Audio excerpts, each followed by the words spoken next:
यी नेप्लिज.com हेरेर बस्नुभएका सम्पूर्ण दर्शक महानुभावहरूमा म नुनचिनी पानी अमेरिकाको अभियन्ता अर्जुन दाहालको अङ्गालोभरिको माया अनि हातमा भएका सबैबाट जोडी हार्दिक नमस्कार।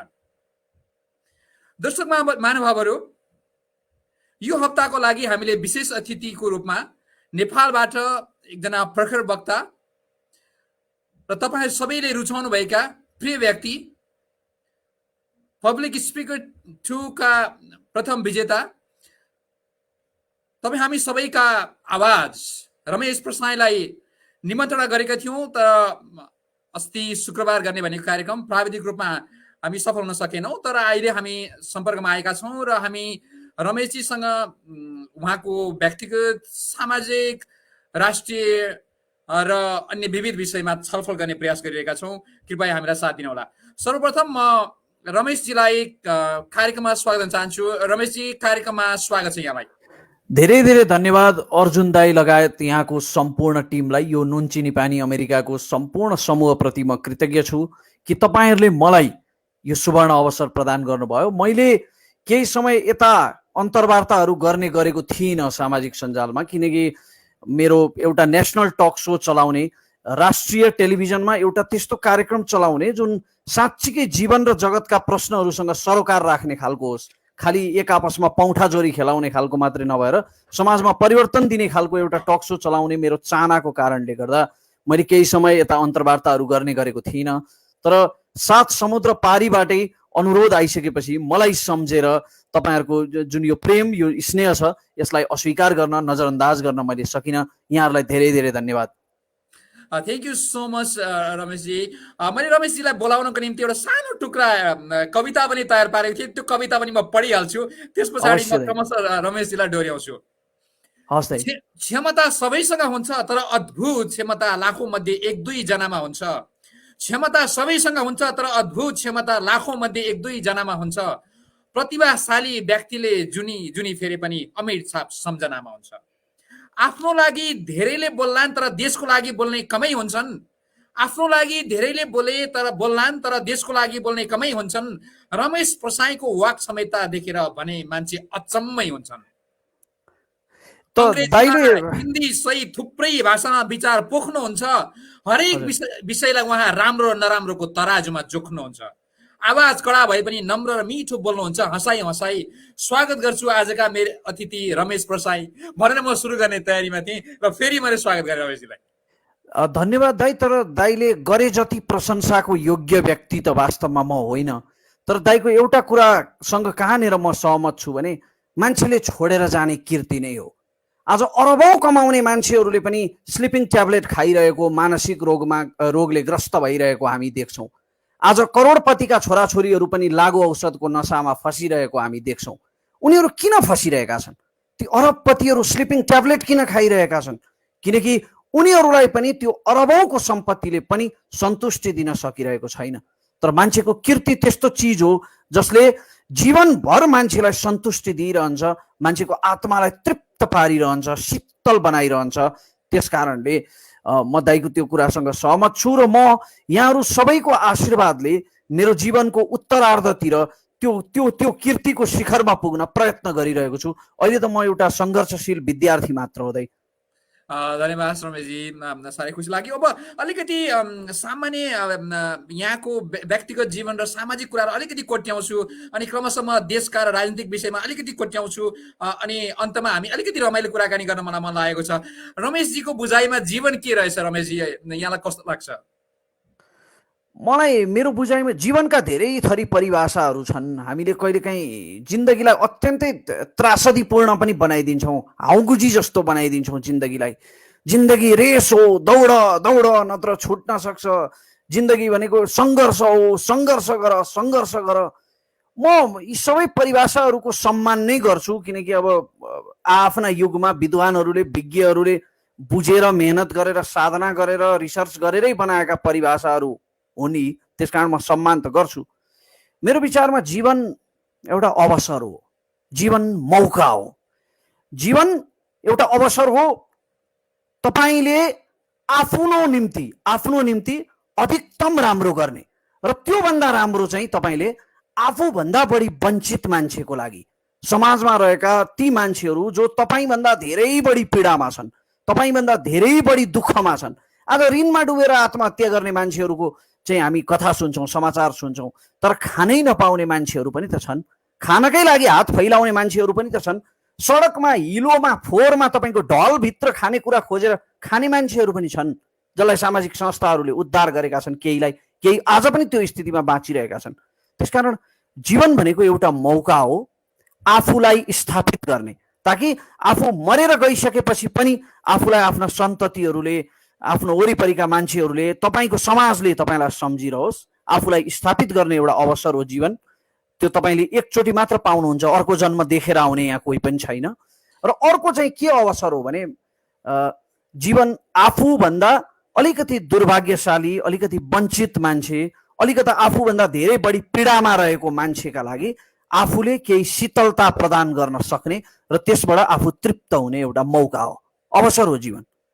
कस्तो मिठो परिभाषा दिनुभयो रमेशजीले। अलिकति नितान्त व्यक्तिगत कुरा, तपाईँ भगवानलाई कतिको विश्वास गर्नुहुन्छ रमेशजी? यसमा दुईटा कुरा छन् दाइ। सुरुदेखि नै म भगवानलाई विश्वास त गर्थेँ, तर सुरुमा मलाई भगवानप्रति अलिकति गुनासो थियो। मेरो आफ्नो शारीरिक विशेषताको कारणले गर्दा म भगवानप्रति अलिकति धेरै गुनासो गर्थेँ। किन मलाई नै, किन, why me in this condition? मेरो मनमा बारम्बार यो प्रश्न खेलिरहन्थ्यो। पछि यो सामाजिक सञ्जालमा बोल्न थालेपछि, पछि सामाजिक अभियानहरू थोरै केही हदसम्म चलाउन थालेपछि, यद्यपि म सामाजिक अभियन्ता त होइन, त्यही पनि सामाजिक कार्यमा थोरै संलग्न हुन थालेपछि मान्छेहरूले मलाई ठाउँ ठाउँमा भेट्दाखेरि भन्नुहुन्छ उहाँहरूले, वाह रमेशजी, तपाईँले गर्दाखेरि हामी कति उत्प्रेरित हुन्छौँ, तपाईँको स्पिचहरू सुनेर हामीलाई कति धेरै उत्प्रेरणा जाग्छ। मलाई एकजनाले फोन पनि गर्नुभएको छ, रमेशजी म आत्महत्या गर्न लागेको थिएँ, तपाईँको स्पिच सुनेपछि यो मान्छेले बाँचेर यति गरिरहेको छ भने म सक्षम मान्छेले किन आत्महत्या गर्ने भनेर मैले त्यो मेरो आत्महत्यालाई स्थगित गरेँ भनेर जब उहाँले सुनाउनु भयो, त्यसपछि मलाई भगवानप्रति गुनासो छैन, असाध्यै धेरै प्रेम छ। यदि सयौं हजारौं मान्छेहरूलाई उत्प्रेरित गर्नको लागि उसले मलाई यस्तो अवस्थामा पुर्याएको हो भने त योभन्दा राम्रो सृजना त केही हुनै सक्दैन। कस्तो मिठो। अब तपाईँ छोटकरीमा रमेशजी, तपाईँले आफ्ना थुप्रै इन्टरभ्यूमा भनिसक्नु भएको, दोहोऱ्याइसक्नु विषय हो। म यसलाई फेरि पनि एकचोटि यहाँलाई कष्ट गर्छु, आफ्नो विगत जीवनलाई अलिकति सारांशमा सम्झिनुहोस् न, कसरी आफ्नो विगतलाई सम्झिनुहुन्छ छोटकरीमा? मेरो विगत तुलनात्मक रूपमा मेरो जस्तो शारीरिक विशेषता भएका धेरै साथीहरूको भन्दा सुखमय नै बितेको हो। मेरो परिवारबाट मैले कहिल्यै पनि भेदभावको सामना गर्नु परेन। मेरो घर परिवारले मलाई सधैँ प्रोटेक्ट गरिरह्यो, सधैँ मोटिभेट गरिरह्यो। अहिले म चाहिँ सधैँ तुलना गरेर हेर्ने गर्छु र तुलना गर्नुपर्छ जस्तो लाग्छ। तपाईँ जब अति धेरै दुःखको चरम सीमामा पुग्नुहुन्छ त्यति बेला तपाईँले त्यस्ता मान्छेहरूलाई हेर्नुपर्छ जो तपाईँभन्दा धेरै बढी दुखी छन्। मेरो व्यक्तिगत जीवनमा त्यस्तो साह्रो खोतल्न मिल्ने केही कुराहरू छैनन्, त्यत्रो ठुलो सङ्घर्ष मेरो केही पनि छैन वास्तवमा, मलाई चाहिँ कम्तीमा लाग्दैन। तर एउटा घटना चाहिँ म तपाईँलाई सुनाउँछु विगतको, जुन घटनाले मलाई असाध्यै धेरै रिलिफ गरेको छ। म किशोर अवस्थामा हुँदाखेरि, मैले अघि पनि भने, किशोर अवस्थामा म फ्रस्ट्रेट भइरहन्थेँ। अनि एक दिन म एउटा अपाङ्ग पुनर्स्थापन गृहमा पुग्दा त्यहाँ दुईजना दाजुहरूलाई मैले देखेँ। उहाँहरू अहिले पनि धरानमा सायद हुनुहुन्छ त्यहीँ। उहाँहरू व्हिल चेयरमा बस्नुहुन्छ। उहाँहरूको कम्मरदेखि तलको भाग दुवैजनाको चल्दैन। एउटै घरको दाजुभाइ दुईजना व्हिल चेयरमा बस्नुहुन्छ। उहाँहरूको नङ काट्नको लागि उहाँहरूले अरूको मुड पर्खिनुपर्छ, दारी काट्नको लागि उहाँहरूले अरूको मुड पर्खिनुपर्छ। जति नै तिरस्कार गरे पनि उहाँहरूले सहनै पर्छ, किनकि हरेक कुरामा उहाँहरूले कसरी आफ्नो जीवन बिताउनुहुन्छ मैले त्यो कल्पना गर्न सकिनँ। अनि उहाँहरूलाई भेटेको दिन चाहिँ मैले भनेको थिएँ, मेरो ईश्वर तपाईँलाई धेरै धेरै धन्यवाद छ, कम्तीमा तपाईँले मलाई योभन्दा राम्रो अवस्थामा राख्नु भएको छ। ठिक छ। अब म यहाँभन्दा धेरै जान चाहन्न। अब यहाँको गणतन्त्र एफएमसँगको सम्बन्ध कसरी रह्यो त्यसलाई अलिकति सम्झौँ छोटकरीमा, अनि सँगसँगै साथी जीवन विष्टलाई पनि सम्झौँ यतिखेर। मेरो साथी जीवन विष्ट मेरो जिन्दगीको एउटा यस्तो पाना हो जुन तपाईँको कैयौँ इरेजरहरूको प्रयोग गरेर पनि मेटिँदैन के, उसको त्यति ठुलो योगदान छ मेरो जीवनमा। सामाजिक सञ्जालमा मलाई बोल्नको लागि पहिलोपल्ट उसले उत्प्रेरित गरेको हो, र रेडियोको कुरा गर्नु पर्दा पनि जीवन विष्ट त्यति बेला पनि मसँगै थियो। सुरुवात हामीले गणतन्त्र एफएमबाट गरेनौँ, धरानको रेडियो दन्तकालीबाट सुरुवात गरेका थियौँ हजुर र कैयौँ रेडियोहरूमा हामीले हाम्रो कार्यक्रमको प्रपोजल बनाएर प्रस्तुत गरेका थियौँ। त्यो प्रपोजल अहिले यहाँ सुनाउँदा अलि लामो हुन्छ, तर त्यो कार्यक्रम रेडियोमा भएका कार्यक्रमहरूभन्दा साबिकका कार्यक्रमहरूभन्दा फरक थियो। हामीले कैयौँ रेडियो स्टेसनहरूमा हामीले त्यो प्रपोजल लिएर गयौँ, जीवन विष्ट र म। त्यति बेला हाम्रो अवस्था अहिलेको जस्तो थिएन, त्यति बेला हामीलाई कसैले पनि चिन्दैन थिए र त्यति बेला हामीलाई अधिकांशले के भन्थे भने ओहो अल्लारे हुनुहुन्छ, भाइहरू त भर्खरको हुनुहुन्छ, मनोरञ्जनको कार्यक्रम चलाउनुहोस्, साङ्गीतिक कार्यक्रम चलाउनुहोस् भनेर भन्नुभयो। हामीले त्यो अस्वीकार गऱ्यौँ। हामी साङ्गीतिक कार्यक्रम चलाउँदैनौँ, अर्थपूर्ण कार्यक्रम चलाउँछौँ, रेडियो बहस चलाउँछौँ, बहस पनि अरू रेडियोहरूमा भएको भन्दा फरक चलाउँछौँ। अनि त्यतिखेर मलाई एउटा अफर पनि आएको थियो, कतिपय रेडियो स्टेसनहरूले चाहिँ मलाई अपाङ्गता सम्बन्धी कार्यक्रम चलाउनुहोस् भने। हेर्नुहोस्, यहीँनिर म समाजको एउटा प्रसङ्गलाई पनि जोड्न चाहन्छु, छोटकरीमा, अत्यन्तै छोटकरी। हामी के गर्छौँ भने जस्तो यो समाजमा तपाईँको अपाङ्गता सम्बन्धी, अथवा हुन त म त्यो अपाङ्ग भन्ने शब्दलाई मान्दिनँ, त्यसको बारेमा पछि छलफल गरौँला। यद्यपि अपाङ्गताको अधिकारको कुरा गर्यो भने हामी खालि त्यही वर्गका मान्छेहरू मात्रै एक भएर अनि अपाङ्ग एक हौँ भन्छौँ। चाहिँ तपाईँको छुवाछुतको कुरा गर्नु पर्यो भने हाम्रा चाहिँ दलित समुदायका जो सङ्घ संस्थाहरू छन्, कहिलेकाहीँ त्यहाँ पनि दलित एक हौँ भन्ने नारा लागेको सुनिन्छ। यसरी कहिले पनि समाजमा अधिकार स्थापित हुँदैन। अपाङ्गले मात्रै अपाङ्गका कुरा गर्ने, दलितले मात्रै दलितका कुरा गर्ने, एनआरएनले मात्रै एनआरएनका कुरा गर्ने। सोच्नुहोस् त, अहिले एनआरएनहरूलाई नागरिकता दिनुपर्छ भन्ने प्रश्न एनआरएनहरूले त उठाइरहेका छन्। यो देशभित्रै बसेका हामी सबैले उठाइदिएको भए त्यो बेग्लै आवाज हुन्थ्यो नि। त्यो बेग्लै किसिमले बुलन्द हुने थियो त्यो आवाज। अहिले छुवाछुतको कुरा किन अधिकांश चाहिँ, केही छन् अरू पनि छन्, तर अधिकांश किन दलित समुदायले नै गर्नु परेको छुवाछुतको कुरा? हामी गैर दलितहरूले पनि हामी तपाईँहरूसँग छौँ भनेर त्यो विषयमा बुलन्द आवाज उठाइदिएको भए त्यो कति बुलन्द हुन्थ्यो होला। त्यस कारणले मैले के भने अपाङ्गता सम्बन्धी कार्यक्रम मात्र चलाउने होइन, म समाजसँग जोडिन चाहन्छु भनेर हामीले दन्तकाली एफएममा कार्यक्रम सुरु गऱ्यौँ र दन्तकाली एफएममा हाम्रो कार्यक्रमको धेरै सिनियर पत्रकारहरूबाट प्रशंसा भइसकेपछि त्यो कुरा गणतन्त्र एफएमसम्म पुग्यो र उहाँहरूले हामीलाई अफर गर्नुभयो। त्यसपछि जीवन र म सँगसँगै गणतन्त्र एफएममा गयौँ र विगत 3 वर्ष अघिदेखि हामी त्यहाँ कार्यरत नै छौँ। ल, खुसी लाग्यो। हामी जिउस गणतन्त्र एफएमसम्मको कुरा अलिकति जोड्न मन लागेको थियो। अब म कुरालाई छोटकरी ल्याउँदै म तपाईँलाई राष्ट्रिय राजनीति र देशको बारेमा पुर्याउन कोसिस गर्दैछु। अब हामीले बिर्सै नहुने कुरा भनेको तपाईँले, जीवन विष्टजीले जुन एउटा तपाईँलाई उत्प्रेरणा गर्नुभयो, साथी ल सामाजिक सञ्जालमा अलिकति बोल्नुपर्छ भन्नुभयो, त्यो एउटा तपाईँको खुड्किला थियो भने त्यसपछि एफएम हुँदै अहिले तपाईँले पब्लिक स्पिकर सिजन 2 मा जुन एउटा धमाकेदार आफ्ना प्रस्तुति दिनुभयो र तपाईँले देशमा तपाईँ किसिमले चर्चामा हुनुहुन्थ्यो। तपाईँ राष्ट्रिय रूपमै र एउटा ठुलो रिकग्नाइजसँग तपाईँ बाहिर आउनुभयो र एउटा राम्रो चाहिँ सम्मान पाउनुभयो। त्यो क्षणलाई पनि अलिकति सम्झाउन बेसी, अनि म राजनीतिक विषयतिर यहाँ ल्याउँछु। पब्लिक स्पिकरमा म मेरो कारणले मात्र विजेता भएको भन्ने मलाई लाग्दैन। म भित्र केही आन्तरिक प्रतिभाहरू थिए होला, तर ती आन्तरिक प्रतिभाहरूलाई प्रस्फोटन गराउनको लागि ऊर्जा दिने, उत्प्रेरणा दिने काम विश्वभरि रहेका मेरा शुभचिन्तकहरूले गर्नुभएको हो। सोच्नुहोस् त, मलाई त्यति बेला कस्तो महसुस भयो होला कि आफूसँग कुनै पनि व्यक्तिगत परिचय नभएका, आफूबाट हजारौं कोस टाढा भएका मान्छेहरू रमेशले जित्नुपर्छ भनेर उहाँहरू प्रत्येक एपिसोडमा कमेन्ट लेखिरहनु भएको थियो। त्यो उत्प्रेरणाले गर्दा, उहाँहरूको त्यो आशीर्वादले गर्दा मैले सम्भवतः नेपालकै सबैभन्दा ठुलो वक्तृत्व कला प्रतियोगितामा विजय प्राप्त गरेँ। त्यो मेरा शुभचिन्तकहरूको कृपाले त्यसमा धेरै ठुलो ऊर्जाको काम गरेको थियो भन्ने मलाई लाग्छ र त्यसै कारणले मैले त्यहाँ जितेको पुरस्कार मध्येको 1/3 राशि समाजका लागि डोनेट पनि गरेको थिएँ। हो, दर्शक महानुभावहरूले सायद यो कुरा थाहा पाइसक्नु भएछ। उहाँले आफूले जितेको 1/3 राशि हाम्रो रवि लामिछाने सिनियर पत्रकार जो हुनुहुन्छ उहाँको माध्यमबाट अस्पताल निर्माणको लागि खर्च गर्नुभएको थियो। र यही बिचमा अलिकति हामी त्यहाँ आइपुगिहाल्यौँ। अब यहाँको अहिलेको रवि लामिछाने सिनियर पत्रकार दाइ जो हुनुहुन्छ, उहाँसँगको सहकार्य कसरी चलिरहेको छ त्यो पनि अलिकति बताइदिनुहोस् न।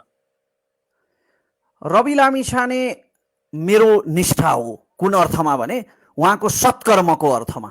हजुर रवि लामिछानेसँग मेरो उहाँको च्यानलसँग अथवा उहाँको कार्यक्रमसँग सहकार्य भइरहेको होइन कि उहाँको सत्कर्मसँग सहकार्य भइरहेको हो। हजुर कहिलेकाहीँ मलाई प्रश्न पनि गर्छन् मान्छेले, तिमी किन यति बिघ्न रवि लामिछानेको समर्थन गर्छौ, उनले तिमीलाई के गरेको छ र, मलाई किन केही गरिदिनु पर्छ। कैयौँ मान्छेहरूको जीवनमा परिवर्तन ल्याइदिएको छ रवि लामिछानेले, कैयौँ भ्रष्टाचारीहरूलाई तपाईँको समातेर कारावास पठाइदिएको छ रवि लामिछानेले, कैयौँ चाहिँ विकासका परियोजनाहरूमा भएको लापरवाहीलाई अरू मिडियाहरूले ढाकछोप गरेर लुकाएर राखेको लापरवाहीलाई जनताको अगाडि उजागर गरिदिएको छ रवि लामिछानेले। त्यस अर्थमा रवि लामिछाने, अपिल त्रिपाठी जस्ता पत्रकारहरूको सत्कर्मप्रति मेरो समर्थन हो, त्यो चलि नै रहेको छ। गुड, ठिक छ। अब यो सँगसँगै तपाईँको अरू तपाईँले दुःखमा परेका थुप्रै मान्छेहरूलाई आर्थिक सहायताको एउटा माध्यम पनि बन्नुभयो। त्यो पाटोलाई पनि अलिकति कोट्याउन मैले देखिरहेको थिएँ। धरानका थुप्रै ठाउँमा तपाईँले सहयोग गरिरहनु भएको थियो, अन्य ठाउँमा तपाईँको साथीहरूको एक किसिमले टिमले नै चाहिँ दुःखमा परेका, विपदमा परेका मान्छेहरूलाई सहयोग गर्नुभएको थियो। त्यो कुरालाई अलिकति उजागर गरौँ न रमेशजी, कृपया। धेरै धेरै धन्यवाद दाइ। वास्तवमा दाइले अत्यन्तै सही शब्दावलीको प्रयोग गर्नुभयो। हामी माध्यम मात्रै हौँ त्यो सहयोगमा, हामी माध्यम मात्रै हौँ, हामीले त पुर्याइदिएको मात्रै हो। तर जसले सहयोग गर्नुभयो उहाँहरू साँच्चीकै हृदयदेखि नै धन्यवादको पात्र हुनुहुन्छ। तपाईँले अस्ति एउटा समाचार सुन्नुभयो कि भएन, मैले हेरेको थिएँ। विनोद चौधरीको अफिसमा, विनोद चौधरीको कारखानामा काम गर्ने एकजना मजदुर राहत लिन आएका थिए। घरमा खानै छैन, म राहत लिन आएको भनेर आएका थिए र कहाँ काम गर्नुहुन्छ भन्दा उनले विनोद चौधरीको कारखानामा काम गर्छु भनेर भने। विनोद चौधरी जो अहिले सम्भवतः सभासद पनि हुनुहुन्छ मेरो जानकारी अनुसार। अनि हामीले केमा गौरव गर्ने? नेपालको एकजना मान्छे बिलियनरहरूको सूचीमा परेको छ भनेर गौरव गर्ने हामीले? किन गौरव गर्ने? त्यस्तो बिलियनरको के औचित्य?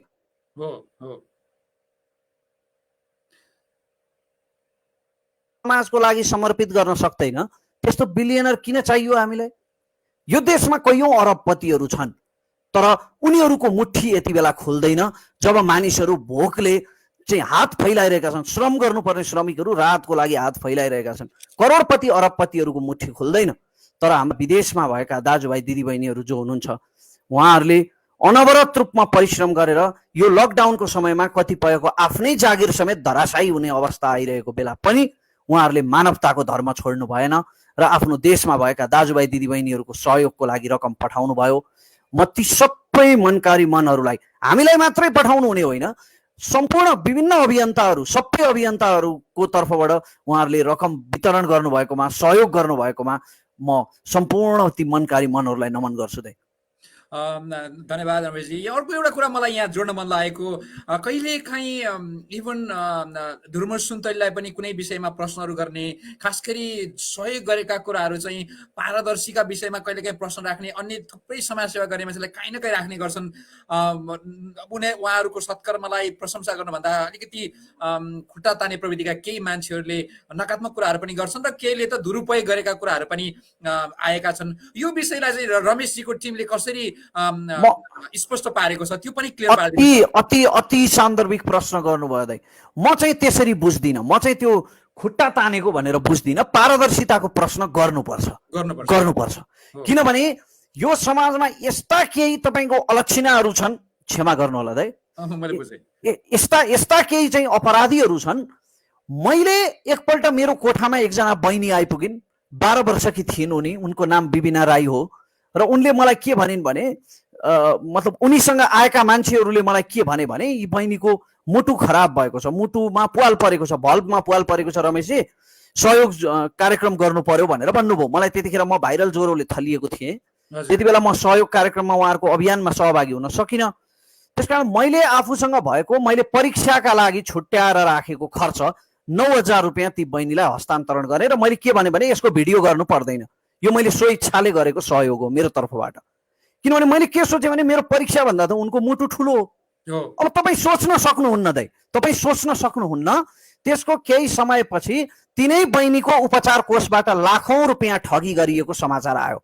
जो मान्छे अभियन्ता बनेर मेरो अगाडि आएको थियो नि, उसैले ठगेर खायो, लाखौं रुपियाँ खायो।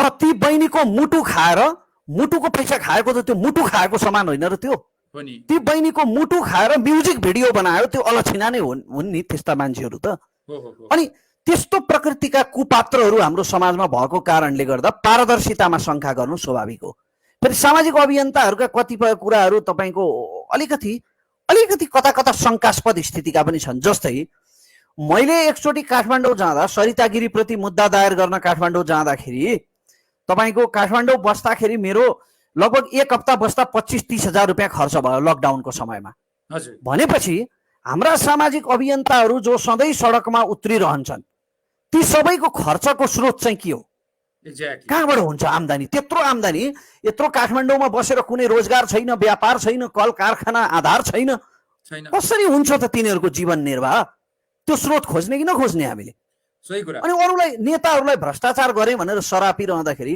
नागरिक अभियन्ताले त आफू सदाचारी भएको विश्वास दिलाउन सक्नु पर्यो नि हो त्यस कारणले पारदर्शिता खोज्नु स्वाभाविक हो मेरो टिमले गरेका सहयोगहरू 100% पूर्ण पारदर्शी छन् कसले कहाँबाट कति पठायो र कसलाई कति पठायो हामीले कति पुर्यायौं ती सबै हस्तान्तरण भएका ती भिडियोमा छन् र हामीले खाद्य सामग्री वितरण गरेको केसमा ह्यान्ड वितरण गरेको केसमा त पूर्ण पारदर्शी भइहाल्यो भिडियोमा छँदैछ कसले कति पठायो भनेर हामीले खुलाएका छौं त्योभन्दा ठुलो पारदर्शिता के हुन सक्छ र जहाँसम्म खाद्य सामग्री वितरणको प्रश्न छ खाद्य सामग्री चाहिँ वितरण गर्दाखेरि हामीले तपाईको त्यो दाता जसले हामीलाई सहयोग पठाउनुहुन्छ उहाँ दातालाई पेन बिल र भ्याट बिल हामीले पठाउने गरेका छौं जस्तो किसिमको बिल उपलब्ध हुन्छ एक रकमको अक्षरश बिल हामीले पठाएका छौं खुसी लाग्यो रमेशजी कहिलेकाहीँ तपाईँलाई अलिकति अप्ठ्यारो परेको म के देख्छु भने म तपाईँलाई फलो गरिरहेको छु केही दाताहरूले चाहिँ आफ्नो नाम उल्लेख नगरिदिनु भनेको मैले सुनेको छु त्यसो हुँदा चाहिँ तपाईँलाई कहिलेकाहीँ अलि असजिलो पर्छ शास्त्रमा गुप्तदानको प्रचलन छ र दाइले त्यो प्रचलन उहाँहरूले पालना गर्नुभएको होला त्यो उहाँहरूको फेरि व्यक्तिगत स्वतन्त्रता पनि हो व्यक्तिगत इच्छाको कुरा हो तर अलिकति असजिलो चाहिँ किन पर्छ भने हामी चाहिँ पारदर्शितामा 1 इन्च पनि कमी नहोस् भन्ने चाहन्छौं हजुर अहिले मैले प्रश्न गरिरहे जस्तै हाम्रा नागरिक अभियन्ताको स्रोत के हो काठमाडौँमा बस्ने भनेर मैले प्रश्न गरिरहे जस्तै भोलि रमेश प्रसाईको स्रोत के हो भनेर कसैले मलाई प्रश्न गर्ने मौका पायो भने त के अर्थ भयो सही कुरा रमेशजी त्यसकारणले पारदर्शितामा 1 चिम्टी कमी नहोस् भन्ने हाम्रो ध्येय छ र त्यो ध्येयको कारणले कहाँबाट रकम आयो भनेर हामी एक अक्षरश खुलाउन चाहन्छौं कतिपय अवस्थामा दाताहरूले नाम उल्लेख नगरिदिनुहोस् भन्नुभएको हुन्छ नाम उल्लेख नगर्ने शर्तमा चाहिँ उहाँले प्रदान गर्नुभएको छ भनेर हामी रकम चाहिँ खुलाइदिन्छौं ठिक छ अब सामाजिक अभियन्ता अन्य अभियन्ताहरूको बारेमा उहाँले गर्दै गरेको अभियानको बारेमा केही अलिकति थप टिप्पणी गर्न तपाईलाई मन लाग्छ हैन म सबैप्रति उच्च सम्मान गर्छु तर अघि मैले भनेको कुरा चाहिँ विचारणीय कुरा हो काठमाडौँमा बसेर कुनै व्यापार कल कारखाना बाँच्ने आधार बिना कुनै जागिर बिना कसरी काठमाडौँमा बसिरहेका छन् सबैजना मैले एकजनाको मात्रै कुरा गरिरहेको छैन काठमाडौँमा कसरी बसिरहेका छन् र कसरी दैनिक तपाईको धरना प्रदर्शन र बहस बाहेक अर्को काम नभएका साथीहरू पनि हुनुहुन्छ उहाँहरू काठमाडौँमा कसरी जीवन निर्वाह गरिरहनु भएको छ भन्ने एउटा प्रश्न हो र अर्को प्रश्न चाहिँ के हो भने हामी जहिले पनि तपाईको नकारात्मक कोणबाट मात्रै हरेक कुरालाई हेरिरहेका छौं कि जस्तो कहिलेकाहीँ मलाई लाग्छ जस्तो यो कोरोनाको प्रसङ्गमा भनौं कोरोनाको प्रसङ्गमा तपाईको यतिजना कोरोना पीडित भइरहेका छन् यतिको मृत्यु भइरहेको छ यस्तो भयावह अवस्था छ समाजमा लथालिङ्गै भएको छ भत्किएको छ त्यो सब ठीक छ हो त्यो सत्य हो तर त्यही कोरोनाबाट निको भइरहेका मान्छेहरूको किन कुरा गर्दैनौं हामी 71% मान्छे त निको भइरहेका छन् नि नाथे ज्वरो होइन र दाइ यो नाथे ज्वरो त हो नि यो यसलाई चाहिँ अत्यन्तै आतंककारी ढंगले हैन यो सावधानी त अपनाउनु पर्छ नै रोगसँग सचेत हुनु त्यो नराम्रो कुरा होइन तर यो कोरोनाले चाहिँ संसारै खतम हुन लाग्यो लौ न विश्वै भस्म हुन लाग्यो भने जस्तो अति आतंककारी ढंगले यसको प्रचार गरिएको छ क्या कुप्रचार त्यसमा हामी सामाजिक अभियन्ताहरूको पनि म त आफूलाई अभियन्ता त मान्दिन खैर हाम्रो पनि भूमिका चाहिँ छ त्यसमा किन भन्दा हामीले त्यो सकारात्मक कुराहरू गरिरहेका छैनौं कोरोनाका चाहिँ घरेलु औषधिका सम्भावनाहरू के हुन सक्छन् कोरोनाबाट कति मान्छेहरू निको भइरहेका छन् निको भइरहेका मान्छेहरू के भन्छन् भन्दा मैले कतिपय कोरोना लागेर चाहिँ निको भएका मान्छेहरूसँग कुरा गरेको छु, उहाँहरूको एक्सपिरियन्स, उहाँहरूको अनुभव चाहिँ हामीले सोचे जति भयावह छैन क्या वास्तवमा। ठिक छ, यो कोरोनाको विषयमा फेरि अलिकति थप पछि कुरा गरौँला। मलाई अलिकति अहिले यहाँ मलाई ठ्याक्कै जोड्न मन लागेको चाहिँ तपाईँ एउटा इस्युमा डाक्टर सुरेन्द्र भण्डारीसँग जोडिनु भयो। अरू विभिन्न अघि सामाजिक अभियन्ताहरू हुनुहुन्छ, उहाँहरूले तपाईँको यो कडा कडा खरो र स्पष्ट वक्तित्व कलालाई प्रभाव पार्ने खालको यहाँको यो तपाईँको प्रतिभालाई समेट्नका लागि हाम्रो अभियानमा जोडिनुपर्छ, हामीसँग आउनुहोस्, हामी एउटा टिम बनाऊ भन्ने खालको यो खालको कुराकानी आएको छ छैन रमेशजी? यस्तो छ त, यो कस्तो छ भने गहुँमा घुन मिसिए जस्तो अथवा धानमा किरा लागे जस्तो सामाजिक अभियन्ताहरू ठ्याक्कै अब त्यो म माथि पनि फेरि शङ्का गर्नुपर्छ, सबै माथि शङ्काको सुविधा चाहिँ लिनुपर्छ है।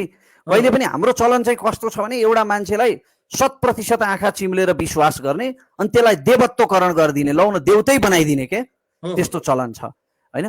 अनावश्यक हाम्रोमा अननेसेसरी हिरोइजमको चलन छ, एउटा मान्छेलाई अनावश्यक रूपमा हिरो बनाइदिने चलन छ, अतिशय प्रशंसा, त्यस्तो गर्नु हुँदैन। शङ्काको सुविधा सबैमाथि लिनुपर्छ। र सामाजिक अभियन्ताहरूको प्रसङ्गमा पनि विभिन्न अनुहारहरू छन्, विभिन्न खाले अनुहारहरू छन्। कुनै अनुहार चाहिँ सामाजिक अभियन्ताको रूपमा देखिन्छन्, तर त्यो अनुहारको पछाडि एउटा राजनीतिक कार्यकर्ता लुकेको हुन्छ, कुनै पर्टिकुलर पार्टीको होइन। कुनै चाहिँ सामाजिक अभियन्ताको रूपमा अनुहार देखिन्छ, तर त्यो सामाजिक अभियन्ताको पछाडि चाहिँ ऊ अघि मैले भने जस्तै मुटु खाएर म्युजिक भिडियो बनाउने कुपात्र कलाकार लुकेको हुन्छ, कुकलाकार। त्यसकारण यस्ता कुराहरूलाई मैले अलि नजिकबाट हेरेको हुनाले र यस्ता कुराहरूबाट धेरै नै सशङ्कित भएको हुनाले मैले के भनेको छु भने म कुनै पनि सामाजिक अभियानसँग अथवा कसैको पनि सङ्गठनसँग जोडिदिन, म तटस्थ नै रहन्छु र सबैका सत्कर्मप्रति मेरो समर्थन रहन्छ। जस्तो ज्ञानेन्द्र दाईको सङ्गठनसँग मेरो कुनै सम्बन्ध त छैन व्यक्तिगत रूपमा, तर ज्ञानेन्द्र दाई प्रत्येक पल्ट पक्राउ पर्दा मैले बोलेको छु। ठिक छ, अब मलाई यहाँलाई म अब राजनीतितिर ल्याउन मन लाग्यो। मैले थुप्रै यहाँ दर्शकहरूको प्रश्न देखेको छु। दर्शक महानुभावहरू, यहाँहरूका प्रश्नलाई हामी सम्मान गर्छौँ र म कार्यक्रमको अन्त्यमा मिलेसम्म यहाँका केही प्रश्न राख्ने प्रयास गर्छु। पक्कै पनि रमेश प्रसाई आउँदै हुनुहुन्छ भनेपछि यहाँहरूका थुप्रै जिज्ञासाहरू छन्, उहाँप्रति यहाँहरूका सम्मान छन्, उहाँप्रति यहाँका कृतज्ञताहरू छन्। म त्यो उहाँसम्म पुर्याउने प्रयास गर्छु। कार्यक्रमको अन्त्यमा कृपया धैर्यतापूर्वक सुनिदिनु होला। म उहाँलाई अब अलिकति राष्ट्रिय विषयमा, खास गरी राजनीति र देशको विषयमा डोर्याउने प्रयास गर्छु।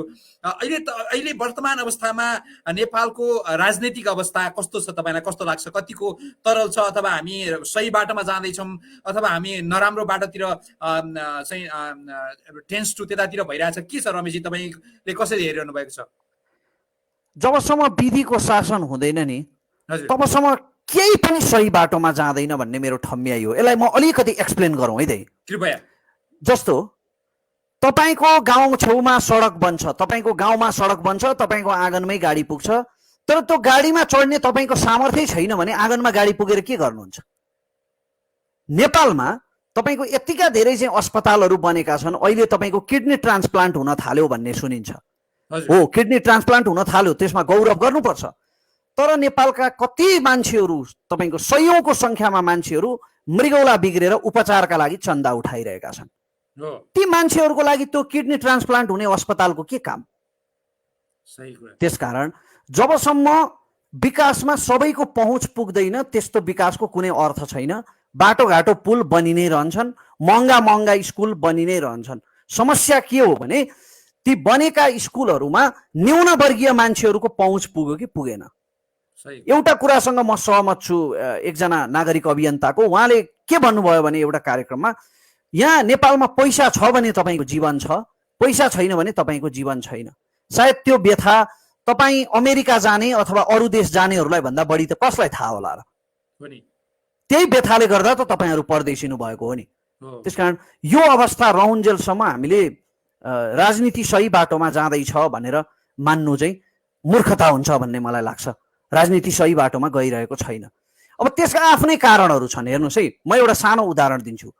जस्तो यहाँ हाम्रा प्रधानमन्त्री समृद्धिको सपना देखिरहेका छन् हामीले बुझेसम्म, किन देखिरहेका छन् भने प्रधानमन्त्रीले आफूले कमाएर भण्डारण गर्नुपर्ने छैन, उहाँको उधारोमा आएको जिन्दगी हो, शाखा सन्तान पाल्नुपर्ने छैन, उहाँका सन्तान पनि छैनन्, उहाँले कसका लागि किन जम्मा गर्ने र किन भ्रष्टाचार गर्ने।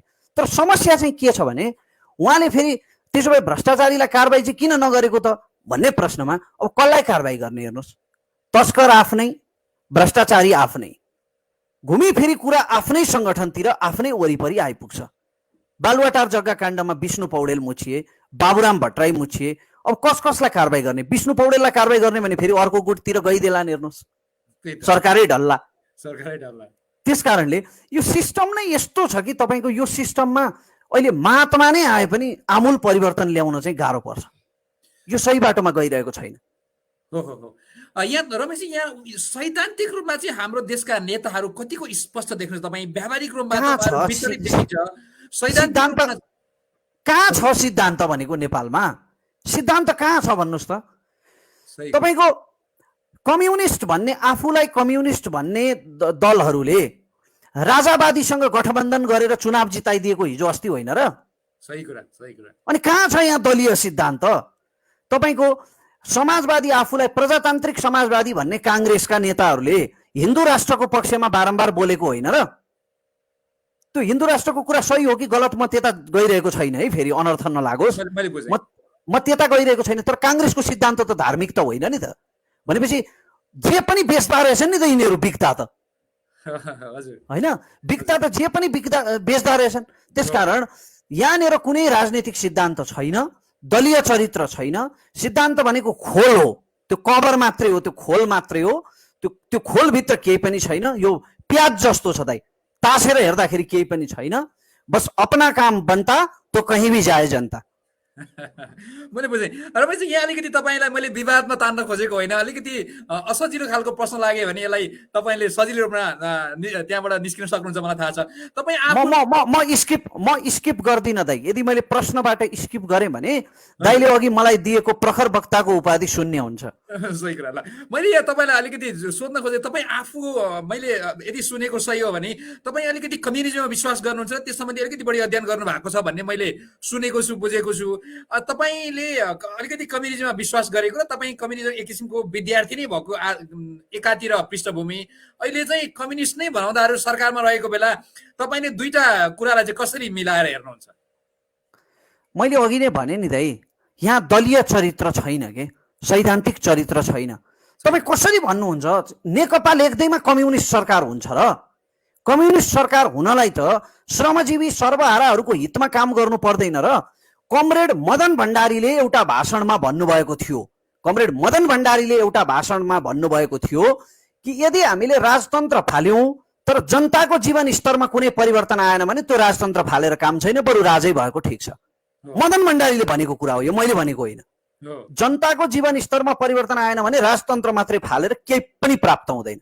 खोइ त अहिले जनताको जीवन स्तरमा परिवर्तन, सामाजिक सुरक्षाको नाममा त तपाईँ त यहाँ त तपाईँको भत्ता बाँडिँदैछ मासिक 3,000 रुपियाँ। त्यो 3,000 करोडपतिले पनि पाउँछ, रोडपतिले पनि पाउँछ, अनि त्यही वृद्ध फेरि बिरामी हुँदाखेरि त्यसले उपचार पाउँदैन। अनि त्यो सामाजिक सुरक्षा हुन्छ? त्यस्तो सामाजिक सुरक्षा हुन्छ? अपाङ्गहरूलाई भत्ता भनेर तपाईँको महिनाको मासिक 1,200 रुपियाँ दिइन्छ। मेरा कति दृष्टिविहीन साथीहरू सडकमा गीत गाइरहेका छन् हात फैलाएर। मेरो आवाज अलिकति चर्को हुँदैछ, यहाँ फेरि छरछिमेकमा विद्रोह हुन सक्छ, यता रात परिसकेको छ दाइ, त्यस अर्थमा भनेको। अनि यस्तो खालको सामाजिक सुरक्षा हुन्छ? यो त केवल चुनावी झन्डा मात्रै पिटिरहेका छन् यहाँ त सबै पार्टीका। कम्युनिस्ट मात्रै भन्दिनँ म, काङ्ग्रेस प्रजातान्त्रिक, तपाईँको यता मधेसी दल जेसुकै भन्नुहोस् न, जुनसुकै दलले पनि यहाँ सिद्धान्तको झन्डा मात्रै हल्लाइरहेका छन्। त्यो खोल कभर मात्रै हो।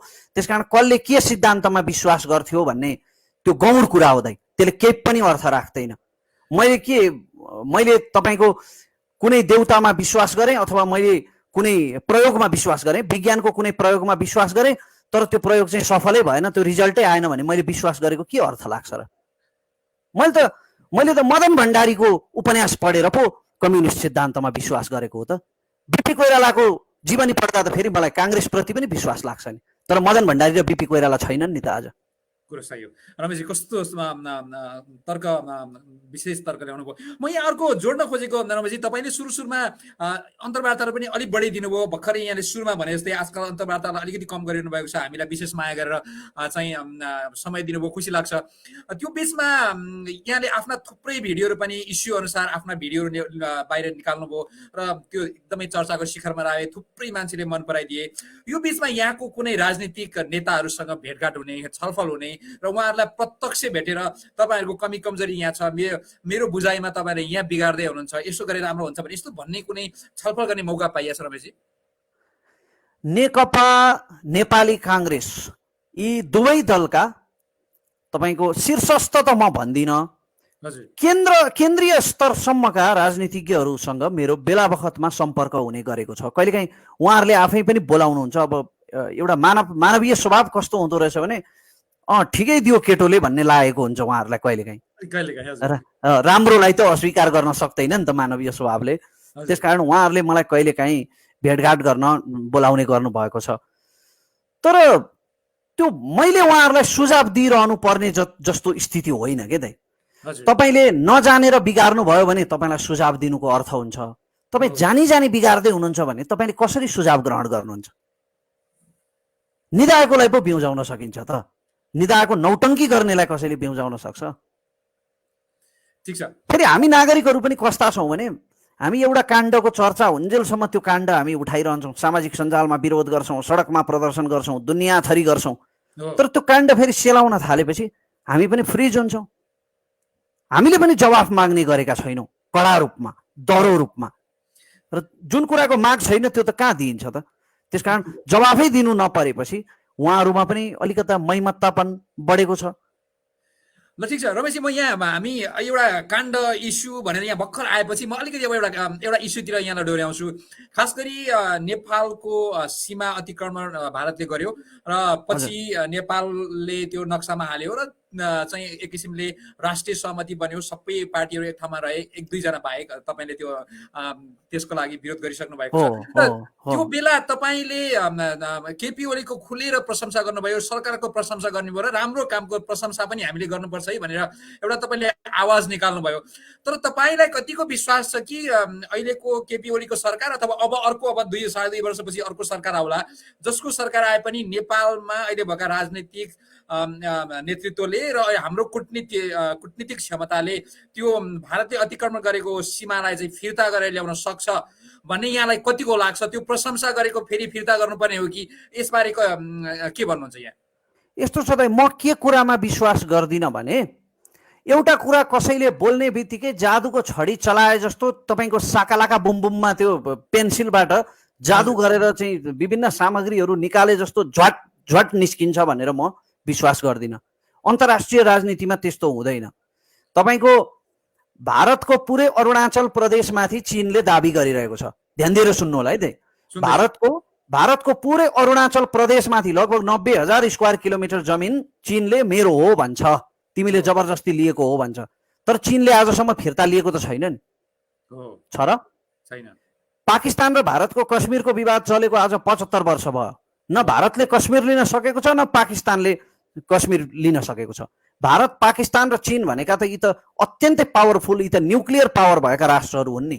हाम्रो देशको शक्तिसँग भारतको शक्तिलाई तुलना गर्न मिल्छ र? त्यसकारण त्यो अब कतिपय साथीहरूले अत्यन्तै अल्लारे जोसमा आएर लौ न खुकुरी लिएर गइहालौँ, हामफालिहालौँ, भिडिहालौँ, अहिले तपाईँको चाहिँ हाम्रो गोर्खाली रगत भने जस्तो त्यो त भावना मात्रै हो, क्षणिक भावना मात्रै हो। हाम्रो सैन्य शक्ति त छैन त्यो जमिन फिर्ता लिने। त्यसकारणले अब तुरुन्तै अहिले फिर्ता लिइहाल्छ भन्ने कुरा होइन। तर के चाहिँ महत्त्वपूर्ण हो भने 18 सालदेखि जमिन अतिक्रमण भएको र आजसम्म यति दह्रो रूपमा नउठेको आवाज पहिलोचोटि उठेको त सत्य हो नि। त्यो त सही कुरा हो। केपी ओलीले पहिलोपल्ट कूटनैतिक रूपमा नक्सा जारी गरेर कालापानी लिपुलेख हाम्रो 18 सालदेखि अतिक्रमण भइरहेको जमिन हो है त्यो, 1962 देखि। तर अहिले त्यो जमिन हाम्रो हो भनेर इतिहासमा पहिलोपल्ट यहाँ नेपालमा राजनीतिदेखि ब्युरोक्रेसीसम्म दिल्लीको इसारामा चल्छ भनेर विश्लेषकहरूले भनिरहेको बेलामा दिल्लीसँग पहिलोपल्ट ठाडो अडान राख्ने प्रधानमन्त्री त केपी शर्मा ओली होइन र? सही कुरा। त्यसकारणले मैले त्यो अर्थमा केपी ओलीको प्रशंसा गरेको हुँ। तर अब उहाँले नक्सा जारी गर्ने बित्तिकै, बोल्ने बित्तिकै यस्ता नक्सा जारी भएका र चाहिँ दुई देशबीचको विवादमा परेका क्षेत्रहरू संसारमा धेरै छन्। म कैयौँको उदाहरण दिन सक्छु। त्यसकारण तुरुन्तै फिर्ता भइहाल्छ भन्ने होइन, तर फिर्ता हुँदैन भन्ने पनि छैन। फेरि तपाईँको ब्रिटिसले क्याप्चर गरेको 79 वर्षपछि हङकङ चीनलाई फिर्ता भएको होइन र? तपाईँको सर्बियनहरूले लुटेर राखेको स्राबिनिचा तपाईँको 10औं वर्षपछि फेरि बोस्नियनहरूलाई फिर्ता भएको होइन र? त्यसकारण जमिन फिर्ता भएका उदाहरणहरू पनि छन्। अब यो पछिका सरकारहरूले, यसपछिका सरकारहरूले कस्तो कूटनीतिक भूमिका खेल्छन् र केपी ओलीकै सरकारले पनि अब लडेर हामी लिन सक्दैनौँ। त्यसकारण कूटनैतिक रूपमा कति कन्भिन्स गराउन सक्छ छिमेकी देशलाई, त्यसमा भर पर्छ। तर फिर्ता हुन्छ भन्ने मलाई विश्वास। मैले यहाँ हामी अलिकति शङ्कालु पनि भयौँ। हामीलाई विभिन्न राजनीतिक नेताहरूले समय समयमा दिएका धोका र उनीहरूका गतिविधिले गर्दा पनि अलिकति हामी नेगेटिभ भयौँ अथवा शङ्का गर्ने ठाउँ धेरै उहाँले हामीलाई दिनुभयो। त्यस्तै यो केसमा पनि आफ्नो सत्ता बचाउनको निम्ति एउटा केपी ओलीले पासा फाले अथवा आफ्नो एउटा माहौल बनाउनका लागि मात्रै यो एउटा सस्तो लोकप्रियताका लागि गरे भनेर आरोप लगाउनेहरूप्रति यहाँ के त्यस्तो अवस्थामा चाहिँ तपाईँ केपी ओली सरकारलाई र स्वयं सम्माननीय प्रधानमन्त्री केपी ओलीलाई पनि केही शङ्का गर्न चाहनुहुन्छ यसरी? त्यो हुन सक्छ। राजनीतिमा हामीले सोचेको भन्दा धेरै फरक कुराहरू हुने गर्छन्। त्यो सत्ता बचाउनकै लागि पासो फालेको पनि हुन सक्छ। तर तर तर तर तर त्यहाँ फेरि अर्को प्रश्न छ।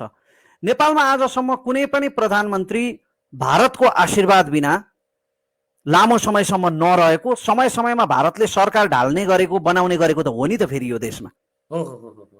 अनि यस्तो परिस्थितिमा सत्ता जोगाउनको लागि त केपी ओलीले त झन् भारतको शरणमा पर्नुपर्ने होइन र? पार्टीभित्र गुटबन्दी भइरहेको बेला भारतको यत्रो प्रभाव छ यहाँ। भारतले त समय समयमा सरकार ढाल्ने गरेको छ, बनाउने गरेको छ नयाँ सरकार। यो अर्थमा त केपी ओलीले त आफ्नो सत्ता जोगाइदेऊ भनेर भारतको पाउमा पो पर्नुपर्ने हो त।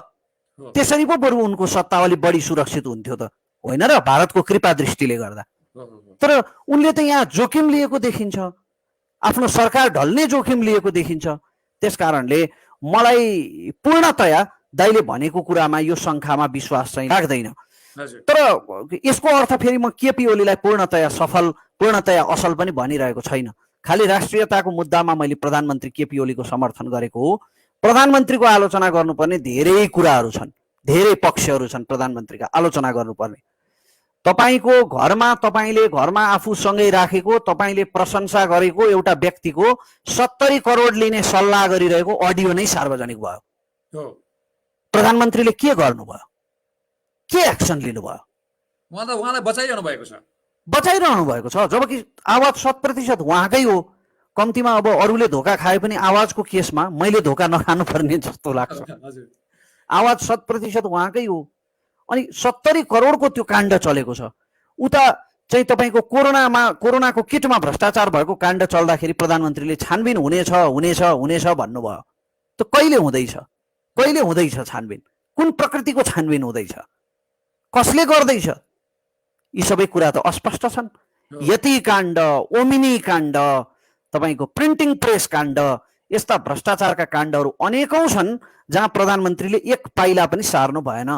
त्यसकारण मलाई कहाँनिर चाहिँ अलिकति अप्ठ्यारो, अलिकति असजिलो मलाई कहाँनिर लाग्छ भने यस्तो दिल्लीसँग ठाडो अडान लिन सक्ने निर्भीक प्रधानमन्त्रीलाई यहीँका भ्रष्टाचारीहरूको उछितो काट्न चाहिँ केले रोकेको होला? यो प्रश्न चाहिँ म यदि मेरो भाग्यले साथ दिएछ भने एक दिन प्रधानमन्त्रीसँग सोध्न चाहन्छु, प्रत्यक्ष, फेस टु फेस।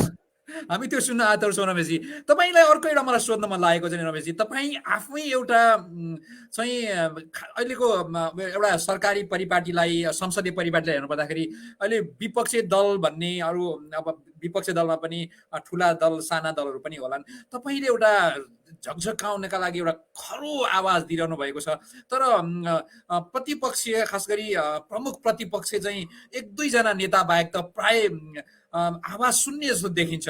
यस्ता विषयहरूमा उनले कडा आवाज दिन नसक्नुको कारण चाहिँ ऊ आफू पनि काहीँ मुसिएको जस्तो यहाँ लाग्छ। अनि व्हाइट बडी काण्ड प्रत्यक्ष उदाहरण छँदैछ त। व्हाइट बडी काण्डमा तपाईँको सुरुमा काङ्ग्रेसले असाध्यै चर्को चिच्याइरहेको थियो। शेरबहादुर देउवाको नाम आएपछि काङ्ग्रेस सर्लक्कै सेलायो। सर्नकै सेवा बालुवाटार जग्गा काण्डमा पनि काङ्ग्रेसले निकै चर्को चर्को चिच्याइरहेको थियो। हो। पछि काङ्ग्रेसकै सरकारको पालामा पनि चाहिँ जग्गामा केही भएको अथवा चाहिँ किनबेच भएको अथवा सट्टापट्टा भएको भन्ने कुरा आयो। त्यो श्वेतपत्र जारी भएको थियो नि बालुवाटारको सम्बन्धमा। विजय कुमार गच्छदारको नाम आयो। विजय कुमार गच्छदारको नाम आएपछि फेरि काङ्ग्रेस सर्लक्कै सेलायो। त्यस कारणले नेपालमा अरू सबै कुरामा जति विमति भए पनि देशको ढुकुटी लुटेर बाँडेर खाने कुरामा सबैको सहमति छ। यो विषयमा तपाईँ पनि सहमत रहनुभयो। अब ठिक छ, अब त्यो नजाउँ। अब एउटा अर्को एउटा इस्युमा आउँ। यहाँले जुन मुद्दा दायर गर्नुभएको थियो, खास गरी पूर्व सांसद सरिता गिरीको विषयमा, उहाँले आफ्नो पार्टीले कारवाही गरेर उहाँ अहिले संसदबाट खारेज भइसक्नु, फिर्ता आइसक्नु भएको छ। यो बेला तपाईँको मुद्दा जारी छ कि सकियो?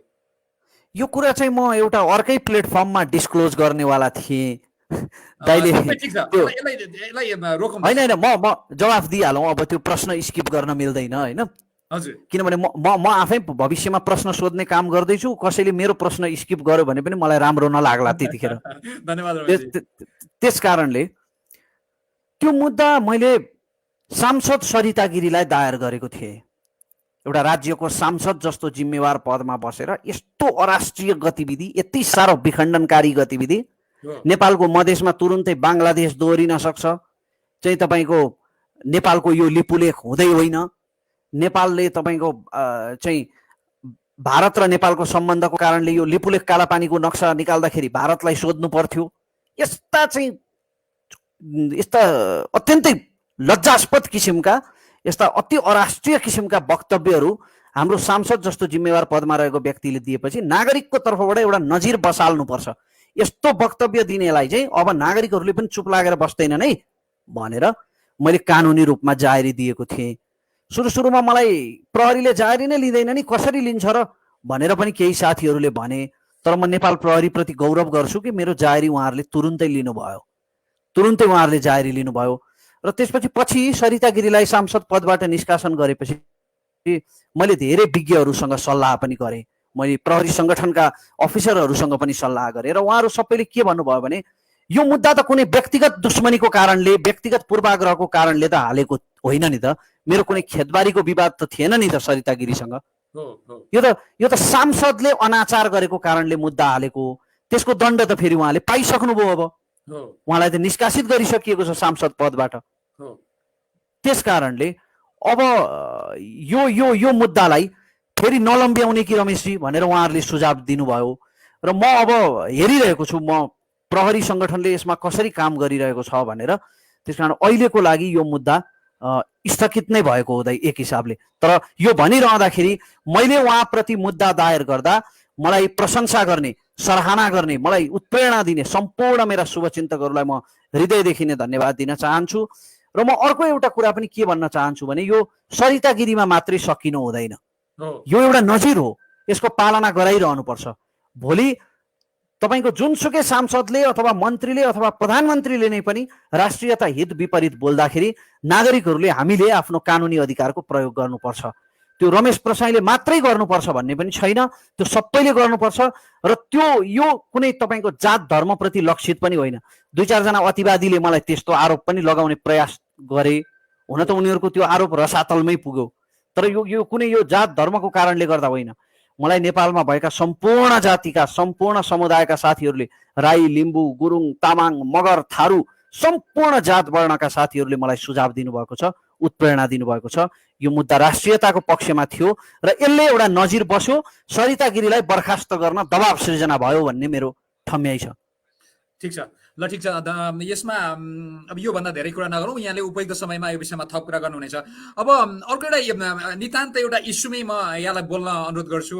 अब कुलमान घिसिङको चाहिँ कार्यकाल सकिँदैछ, देश विदेशबाट दबाब आइरहेको छ। यसबारे रमेश प्रसाईको भनाइ के छ र यदि उहाँ ठिक छ त पक्कै पनि तपाईँको ठिक छ भन्ने छ विवाद हेर्न यहाँको तर्फबाट कस्तो दबाब रहन्छ सरकारलाई? एक वाक्यमा कुलमान घिसिङको कार्यकाल 100% दोहोरिनुपर्छ। किनभने प्रत्येक पल्ट हामीसँग बाचा गरेर यो गर्छौँ र त्यो गर्छौँ भनेर बाचा गरेर चुनाव जितेर काम नगर्ने नेताहरू बारम्बार दोहोरिन हुने, आफ्नो काम इमान्दारीपूर्वक गर्ने एउटा राष्ट्रभक्त पदाधिकारी दोहोरिन किन नहुने? 100% उहाँको कार्यकाल दोहोरिनुपर्छ र कदाचित यदि कुलमानलाई बर्खास्त गरियो भने एउटा देशभक्तको पक्षमा चितवनमा जस्तै अर्को एउटा आन्दोलन हुनेछ र त्यो आन्दोलनमा तपाईँ रमेश प्रसाईलाई अग्रभागमा पाउनुहुनेछ। खुसी लाग्यो। यहाँभन्दा धेरै नथपौँ। अब अर्को एउटा नि रमेशजी, भर्खर हामी बाहिर बसेर पनि हेरिरहेका छौँ, थुप्रै साथीहरूले हामीले पनि आफ्नो ठाउँबाट सहयोग गरिरहेका छौँ। अहिले काठमाडौँमा खास गरी अहिले चाहिँ मान्छेहरू खान नपाएर रत्न पार्कमा बिचमा बसेर पानी झरीमा एउटा सानो सानो बच्चाहरू बोकेर छाता ओढेर एउटा सानो चाहिँ मान्छे केही सामाजिक अभियन्ताले गरेको सहयोगको त्यो एउटा भरमा जीवन चलाइरहनु भएको छ। यतिखेर सरकार अलिकति निरीह जस्तो, सरकारले काम गर्न नसकेको जस्तो देखिन्छ, जस्तो होइन, प्रष्टै त्यो देखिरहेको छ। यतिखेर के भन्न चाहनुहुन्छ? सरकारलाई अलिकति दबाब पुगेको छैन कि उसले बुद्धि बुझाउन सकिरहेको छैन कि ऊ भ्रष्ट हुँदै गइरहेको छ? के भन्नुहुन्छ रमेशजी? सरकारले अहिले भएको भन्दा बढी जिम्मेवार हुनुपर्छ। म सरकारले केही पनि गरिरहेको छैन भनेर चाहिँ किन भन्दिनँ भने मैले अघि भने जस्तै निको हुनेहरूको दर 71% छ। पिसिआर परीक्षणको दायरा हिजोका दिनहरूमा भन्दा आज बढेको छ। सरकारले सानो स्केलमा भए पनि राहत वितरण गर्ने प्रयास गरि नै रहेको छ। हुन त त्यो त्यति प्रभावकारी हुन सकेको छैन। सरकारले अझै सचेत हुनुपर्ने हो, यो संवेदनशील समयमा अझै बढी जिम्मेवार हुनुपर्ने हो भन्ने चाहिँ मलाई लाग्छ। र जहाँसम्म दाइले सामाजिक अभियन्ताको कुरा गर्नुभयो, हो, एउटा असाधारण सहयोगको उदाहरण यो समाजमा स्थापित भएको छ। हामीले पनि धरानमा विगत 2 महिना अघि यो लकडाउनको समयबाट प्रभावित भएका करिब 600-700 भन्दा बढी परिवारलाई हामीले, एकमुष्ट तथ्याङ्क त मैले हेर्नै पर्छ, तर 600 भन्दा बढी परिवारलाई हामीले खाद्य सामग्री वितरण गरेका थियौँ। त्यो अवसरको लागि त्यो अवसर प्राप्त गरेकोमा गौरव लागेको छ। र दाइले भने जस्तै हो, सरकारले गरेका प्रयासहरू प्रभावकारी छैनन्। गरिरहेकै छैन भन्ने त त्यसरी म हेर्दिनँ, तर गरेका प्रयास प्रभावकारी भइरहेका छैनन्। अब त्यही त एकदमै भारी बोकेर जीवन चलाउने मान्छेहरूको चाहिँ अहिले नितान्त रूपमा चाहिँ त्यो आफ्नो व्यवसाय चलाउन सकिरहेका छैनन्। व्यवसाय पनि के भन्ने, दैनिक बिहान दिउँसोभरि काम गरेर बेलुका आफ्ना बालबच्चालाई खुवाउने मान्छेहरू, त्यो आँसु देख्दाखेरि त्यो काहीँ न काहीँ कुनै कुनै संयन्त्रबाट सरकारका मान्छेहरूसम्म पुग्छ पुग्दैन, अनि उनीहरूले त्यसलाई कसरी हेर्छन् भन्ने विषय चाहिँ अत्यन्त शोचनीय रहेको छ। ठिक छ, यतातिर नजाउँ। अब म कार्यक्रमलाई छुट्याउन प्रयास गर्छु, त्यहाँ निकै राति भइरहेको छ रमेशजी। अब म एउटा प्रश्न यहाँ सोध्न लागेको, देशमा अब प्रधानमन्त्री एउटा बनाउनु पर्यो, यसले चाहिँ देशलाई राम्रोसँग हाँक्छ, यो मान्छेलाई चाहिँ देशलाई जिम्मा दिए हुन्छ भनेर भन्नु पर्यो भने रमेशजी को मान्छेलाई छान्न उपयुक्त हो जस्तो लाग्छ? एउटा त्यस्तो भन्न मिल्ने पात्र छ भने आज राखिदिनुहोस् न दर्शकहरूलाई कृपया। आजको तारिखमा नेपालको राजनीतिमा म त्यस्तो कुनै पात्र देख्दिनँ जो प्रधानमन्त्री हुँदा मलाई ढुक्क होस्। ल ठिक छ, त्यो सक्यो। अब समसामयिक विषयमा खास गरी विदेशमा बसेर तपाईँलाई प्रशंसा गर्ने, तपाईँलाई फलो गर्ने, तपाईँका स्पिच सुनेर हाम्रो आवाज बोल्नु भएको छ है रमेशजीले भन्ने साथीहरूलाई एकचोटि सम्झिनुहोस् न कृपया, खास गरी अमेरिका सहित विश्वभर विदेशमा रहेका एनआरएनका साथीहरूलाई। म उहाँहरू सबैलाई हृदयदेखि नै नमन गर्न चाहन्छु र एउटा अनुरोध गर्न चाहन्छु। दाइले असाध्यै राम्रो प्रश्न गर्नुभयो। आजसम्म विश्वमा जुन जुन मुलुकहरू बनेका छन्, ती मुलुकहरू विदेशबाट फर्केर आउनेहरूले बनाएका छन्। चाइनामा अहिले हामी हेर्छौँ ठुला ठुला कम्पनीका एक्सपर्टहरू अमेरिका बेलायतका विभिन्न युनिभर्सिटीहरूमा अध्ययन गरेर आएका मान्छेहरू छन्। नेपालकै ब्याङ्करहरू हेर्नुहुन्छ भने पनि उनीहरूले विभिन्न विदेशी युनिभर्सिटीहरूमा अध्ययन गरेर आएका छन्। नेपालमा प्रजातन्त्र आएको पनि त्यति बेलाको जनमुक्ति सेनामा अधिकांश ब्रिटिस गोर्खा भूपू सैनिकहरू थिए, किनकि उनीहरूले संसारका विभिन्न देश घुमेर त्यहाँको परिवर्तन देखेका थिए। फ्रान्सको राज्य क्रान्ति गर्नेहरू पनि चाहिँ अमेरिकी स्वतन्त्रता सङ्ग्राममा भाग लिएका फ्रान्सेली सैनिकहरू थिए। मैले भन्न खोजेको सारांश के हो भने यो विश्वमा जुन जुन देशमा परिवर्तन भएको छ त्यो विदेशबाट फर्केर आउने मान्छेहरूले आफ्नो अनुभव ल्याएर, आफ्नो स्किल ल्याएर, आफ्नो लगानी ल्याएर गरेका छन्। त्यसकारण म खास गरेर अमेरिका लगायत विभिन्न देशमा रहनुभएका विशेष गरी एनआरएनका साथ चाहिँ हाम्रा दाजुभाइहरूलाई जो तपाईँको रोजगारीको खोजीमा जानुभएको छ, उहाँहरू त निसन्देह फर्किनुहुन्छ केही समयपछि, तर जो चाहिँ एनआरएन हुनुहुन्छ, जो नन रिटर्निङ नेपाली हुनुहुन्छ, उहाँहरूलाई चाहिँ म विनम्रतापूर्वक अनुरोध गर्न चाहन्छु कि यो भूमिलाई तपाईँका स्किलहरूको, तपाईँका लगानीहरूको असाध्यै धेरै खाँचो छ। यहाँ कुराले चिउरा भिज्दैन। हेर्नुहोस्, यहाँ गफ हाँकेर 2-4 जनाको मन जितेर देश बन्दैन। यहाँ मैले चिच्याएर देश बन्दैन, चिच्याउनेहरूले देश बनाउँदैनन् के। देश बनाउनलाई गफाडी होइन उद्यमी चाहिन्छ। त्यो उद्यमी तपाईँ हुन सक्नुहुन्छ। तपाईँको लगानी, तपाईँको सिपको धेरै खाँचो छ, तपाईँको माटोले तपाईँलाई मागेको छ। यति बेला यहाँ माहौल पनि छ नि, हिजोको जस्तो धर्ना प्रदर्शनहरू हुँदैनन्। यहाँ जनयुद्ध भइरहेको छैन, यहाँ मान्छे मरिरहेका छैनन्। यति बेला यहाँ उद्यमको लागि असाध्यै राम्रो माहौल छ। अलिकति यो कोरोनाले गर्दा यो अलिकति खलबलिएको चाहिँ हो, त्यो विश्व नै खलबलिएको हो, तर त्यो कोरोना नाथे यो ज्वरो नै त हो नि एउटा। योभन्दा धेरै ठुला ठुला रोगहरू हामीले काटेका छौँ, कटाएका छौँ। मानव सभ्यताले जितेको छ। बिफोरले तपाईँको अनुहारै कोत्रिने बिफोर जस्तो रोग त हामीले काटेर आयौँ। तपाईँको शरीरभरि कोड पर्ने कुष्ठरोग त काटेर आयौँ भने यो कोरोनाको कहर पनि यो काटिन्छ। यो एउटा ज्वरो मात्रै हो। त्यसकारण यो कहर काटिएपछि नेपालमा लगानी गर्ने, उद्यमशीलता अपनाउने असाध्यै राम्रो माहौल छ। तपाईँ विभिन्न कारणले विदेशिनु भयो, त्यहाँ तपाईँले परिश्रम गर्नुभयो, नेपालीको नाम पहिचान स्थापित गर्नुभयो, त्यहाँको माटो भिजाउनु भयो। अब अलिकति आफ्नो माटो पनि भिजाउँ। आफ्नो त्यहाँ सिकेको अनुभवले, आफ्नो लगानीले यो माटोले तपाईँलाई मागिरहेको छ है भन्न चाहन्छु। खुसी लाग्यो रमेशजी। पक्कै पनि हाम्रा दर्शकहरूले उहाँको यो अनुरोधलाई, उहाँको आह्वानलाई मनन गर्नुहुनेछ। म अन्त्यमा रमेशजी, तपाईँ प्रखर वक्ता हुनुहुन्छ, विभिन्न विषयमा राख्नुहुन्छ, आफ्ना विचारहरू राख्नुहुन्छ। अनि यहाँको सामान्य जीवनयापन चाहिँ कसरी चल्छ रमेशजी? साथीभाइहरूसँग, अनि खास गरी एउटा टिममा काम गर्ने साथीहरू हुनुहुन्छ, एफएम भित्रै छिर्दाखेरि त्यहाँका साथीहरूसँग सामान्य जीवन चाहिँ कसरी चल्छ रमेशजीको? मेरो जसरी औषध मान्छेहरूको चल्छ त्यसरी नै चल्छ दाइ, त्यस्तो विशेष कुनै कुरा छैन। अनि कति भावुक हुने अथवा कुनै विषयमा अलिक बढी रमाइलो गर्ने खालको यो खालको वातावरण कतिको बन्छ साथीहरूसँग? मेरो सेन्स अफ ह्युमर गजब छ दाइ। कुनै बेला नेपाल आउनुभयो भने अवश्य हामी सँगै रहनेछौँ, यो कामना म गर्न चाहन्छु। रमाइलो माहौल हुन्छ दाइ हाम्रो, त्यस्तो भावुक खालको माहौल हुँदैन हाम्रो। एकदमै एकअर्काको खिचातानी गर्ने खालको, अनि क्र्याक जोक्स, सेन्स अफ ह्युमरको माहौल हुन्छ हाम्रो। खुसी लाग्यो मैले यहाँ देखेको त्यो अलिकति त्यसको झलक चाहिँ भाग्य न्यौपाने दाइले हाम्रो कोठामा आएर एउटा भिडियो बनाउनु भएको थियो। हाम्रो कोठामा कस्तो माहौल हुन्छ भन्ने कुराको झलक छ त्यहाँ। मैले त्यो देखेको थिएँ। मैले दर्शकहरू यदि रमेशजीको त्यो भिडियो हेर्न चाहनुहुन्छ भने पक्कै पनि युट्युबमा देख्न सक्नुहुनेछ। मैले अन्त्यमा अब यहाँले केही क्यारिकेचर गरेका पनि सुनियो, कतै दोहोरी गीत गाएकासम्म पनि सुनियो, कतै जोक सुनाएका पनि सुनियो। तर मलाई तपाईँका धेरै इन्टरभ्यूहरूमा चाहिँ हेरे मध्ये एउटा तपाईँले खास गरी एउटा मेरो विचारमा विशाल भन्ने साथी हुनसक्छ, एउटा लिम्बुवान साथी होला, उहाँलाई सम्झँदै एउटा जातीय विषयमा तपाईँले चाहिँ राख्नुभएको कविता अत्यन्त सान्दर्भिक, साह्रै मिठो लागेको थियो रमेशजी। म तपाईँलाई अरू क्यारिकेचर गर्न यो 10:30 बजे लगाउँदिनँ, दोहोरी गाउनुहोस् भन्ने माहौल छैन। तपाईँको अर्को एउटा पाटो देखाउनु त्यो सम्भावना छ भने केही पङ्क्ति भनिदिनुहुन्छ हाम्रा दर्शकहरूलाई कृपया?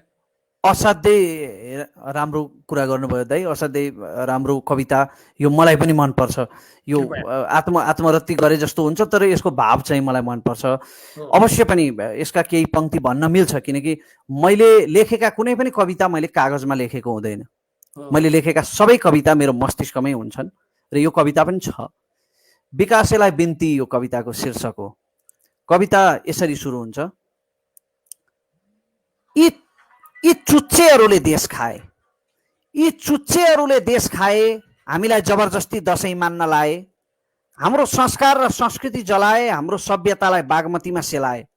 यी चुच्चेहरूले देश खाए, हामीलाई जबरजस्ती दसैँ मान्न लाए, हाम्रो संस्कार र संस्कृति जलाए, हाम्रो सभ्यतालाई बागमतीमा सेलाए। जब म यस्ता नस्लवादी नौटङ्कीहरू सुन्छु, मलाई आफू जन्मेको युगमै शङ्का लाग्छ, अनि आफ्नै पृष्ठभूमि र परिवेशप्रति वितृष्णा जाग्छ। तत्क्षण म तँलाई सम्झन्छु मेरो प्रिय विकासे, तँ पनि त यसै भन्थिस्, दसैँ तिहारमा पेस्कीका ठेली पस्किने प्रशासन किन उभौलीमा उपहार ल्याउँदैन?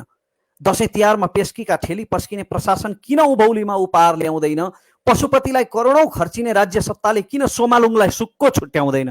हो, सत्य हो विकासे, मन्दिर मात्र मर्मत गर्ने मानसिकताले माङहिमलाई मर्का परेकै हो। संस्कृत शिक्षा मात्र पोस्ने सत्ताले तेरो मुन्धुमसँग बेइमानी गरेकै हो। सत्य हो, हिजोको सामन्त राज्य व्यवस्थाले मेरो खलक्का मुठ्ठीभर टाठा बाठालाई दरबारी राजनीतिमा जमाएको, सत्य हो हिजोको सामन्त व्यवस्थाले मेरो खलक्का मुठ्ठीभर टाठा बाठालाई दरबारी राजनीतिमा जमाएको र तेरा सोझा पुर्खालाई प्रलोभनमा पारेर परचक्रीको बन्दुक थमाएको। तर विकासे यसमा मेरो के दोष छ र? म त तँ जस्तै शोषित उत्पीडन भोगी वर्तमानको निमुखा प्रतिनिधि। अरे फ्याटफ्याटे चप्पलमा सँगै चोक चोक चाहर्दा हामी दुवैको अनुहारमा उड्ने धुलो उस्तै छ। तेरी स्वर्गवासी आमा र मेरी जिउँदी आमाले गाउँमा आगो फुक्ने ढुङ्गे चुलो उस्तै छ। खोइ त मेरा चुच्चे बाउबाजेले देश खान सकेको। तेरा तथाकथित नस्ल नेताले भने झैँ यो चुच्चो नाकै सत्ता र शक्तिको सूचक भइदिए। तेरा तथाकथित नस्ल नेताले भने झैँ यो चुच्चो नाकै सत्ता र शक्तिको सूचक भइदिए। कुनै गहिरा आँखाको जेडा सपना बाढी र भूकम्पले चर्किन्न थियो। कुनै चुच्चो नाकधारी खाडीमा तुइएर काठको बाकसमा फर्किन्न थियो। निष्पक्ष नेत्रले निहाल्न विकासे हाम्रो उत्पीडन समान छैन र? निष्पक्ष नेत्रले निहाल्न विकासे हाम्रो उत्पीडन समान छैन र? के बम्बईमा विभत्स बेटुलिएकी बाटुली हामी दुवैकी चेली होइन र? त्यसैले अब यो ऊर्जाशील मगजमा संकीर्ण नस्लवादी चिन्तन राख्न छोड्दे। एउटा ऐतिहासिक त्रुटिलाई अतिक्रमण भन्दै बबुरा निर्जीव भानुभक्तको शालिक ताक्न छोड्दे। हिजो हाम्रा शहीद प्रियजन समानताको सपना बोकेर सँगसँगै युद्धमा हामफाले जस्तै हिजो प्रतिगमनको पुतला विरुद्ध एकसाथ प्रतिवादको पाइला चाले जस्तै आइज तँ र म फेरि एकपल्ट सम्पूर्ण अतिवादको पर्खाल उधिने र सहअस्तित्वको कित्तामा अङ्कमाल गरौँ। विकासे म तँलाई गीताको सारतत्व बुझाउँला, मलाई पालमका केही विकासे म तँलाई गीताको सारतत्व बुझाउँला, तँ मलाई मुन्धुमका केही पङ्क्ति बाँच्न सिकाइदे। म तँलाई गीताको सारतत्व बुझाउँला, तँ मलाई मुन्धुमका केही पङ्क्ति बाँच्न सिकाइदे। तँलाई सङ्गिनी र सोरठीको रसमा रुझाउँला, मलाई पालममा मेन्छियासँग नाच्न सिकाइदे। म पनि तँलाई मूर्ख मतवाली नभनौँ। रात बिरात वनमा एक्लै दोक्लै हिँड्दा तेरो कम्मरको खुकुरीले मेरो पनि डर भागोस्। मलाई पनि लोभी काठा नभन्नु, मेरो जगेडा धन तेरा जहान केटकेटी दुःख बिमार हुँदा पनि काम लागोस्। म फाक्सा चाखेर तँ जस्तै बलिष्ठ हौँला सुँगुरको मासु। म फाक्सा चाखेर तँ जस्तै बलिष्ठ हौँला, तँ मोही खाएर मगजले म झैँ स्फूर्त हुनेछस्। म फाक्सा चाखेर तँ जस्तै बलिष्ठ हौँला, तँ मोही खाएर मगजले म झैँ स्फूर्त हुनेछस्। तेरो मुन्दुम पढेर म अलिकति तँ जस्तै सोझो हौँला हो। मेरो महाभारतको शकुनीका षड्यन्त्र सिकेर तँ पनि अलिकति म जस्तै धूर्त हुनेछस्। एउटै मठमा मैले राम, तैँले पारोहाङ र छिरिङको आँखाले बोधिसत्व देख्ने। हामी सभ्यता सजाउँला, राम लखनदेखि अब्दुलसम्मले अपनत्व देख्ने।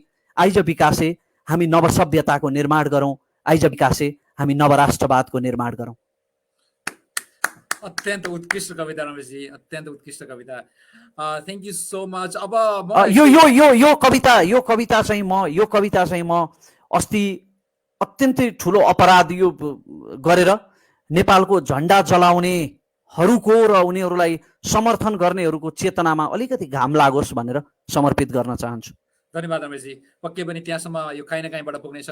म यो बिचमा दर्शकहरूले राख्नुभएका केही कमेन्टहरूलाई सरस्वती पढ्न चाहन्छु छोटकरीमा।